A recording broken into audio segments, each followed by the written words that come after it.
Hello, little friends. It's me, Carol Baskins. I was going through Big Cat Rescue today just to check on the big cats.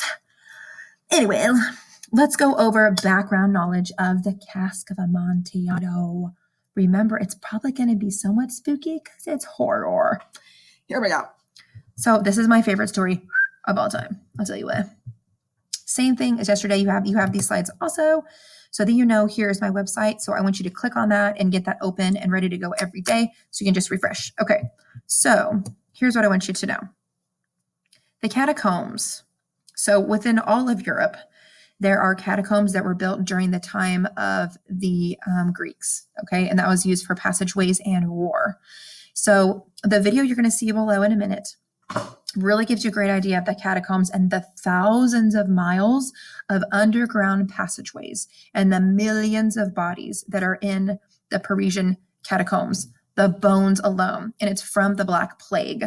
So when they ran out of space and they had those giant burial grounds for all those hundreds of people that died of the plague, they also realized that all of their decomposition was getting into their drinking water, into all parts of their lives. And so they decided not to risk it any further. And so they started just dumping millions and millions and millions of bodies into the catacombs. Okay. So here's the different ways you can get to, I'm going to show you a couple ways. So we're going to go back and forth. Here's a couple ways you guys can get into, to get the video. The video is there below. So it's right here in the slides if you're looking. And then also right here, it's right here with Batman. It's the lost man in the catacombs. I'm telling you, it is so good. You're going to be super scared. And that's how I like to keep you. Okay. And then we're going to move down. So the story is called the Cask of Amontillado. So a cask is just a gigantic, large barrel, and you can store all kinds of things in it. But specifically, they had Amontillado, which is a very expensive type of sherry. It's a sipping wine. Okay, and back then in that time, which is like the 1400s. So Poe wrote this story in 1847, but it's supposed to be set way back in Italy during the season of Carnevale, during like the 13 to 1400s. Okay, so having stuff in barrels and having the Amontillado you're considered to have a lot of money. It's kind of a thing that you would throw around like, oh, I have this cask of Amontillado, come and check it out. And you think you're all fancy pants, okay? So that's kind of why. So that's why it's a cask of Amontillado, because a cask is like a barrel and it contains Amontillado, okay? You're going to hear Amontillado sometimes too, but I personally don't think that's correct. Okay, Carnival / Mardi Gras. So a lot of people, some people call it Carnival, some people call it Carnevale.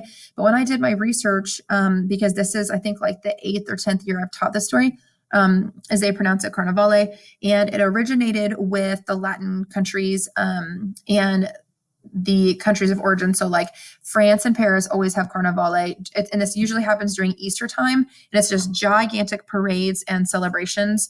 And it says up to 40 days sometimes, depending on the festival. So like Brazil has the craziest ones, and Rio de Janeiro, crazy Carnivales. So the website, or I'm sorry, the video link is here. It's here. And then I put some Carnevale chicks on here. And this is actually Italy, because you're going to be reading in Cask of Amontillado. It's in Italy. So I wanted to make sure and match it as much as I could. So there's a video here as well.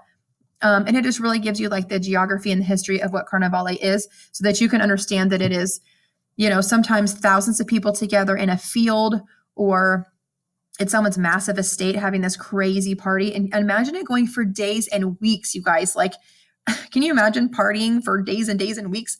So it's a really interesting time. Again, it connects to Catholicism and a part of the season. And again, it's usually around Mardi Gras time as well. Okay, so all we're doing today is building all of our background for the Cask of Amontillado. And then tomorrow, you guys are going to be actually getting into the text and reading the text. And there's going to be annotations on the side. And I'll send you another video as well. You guys have a wonderful day. Enjoy those 2 videos. Oh, the lost man in the catacombs. You guys are going to flip. And there's 2 or 3 other videos that go after it and like have more stuff. So if you want me to send you stuff, I can, or you can research the lost man of catacombs in Paris yourself. Toodaloo.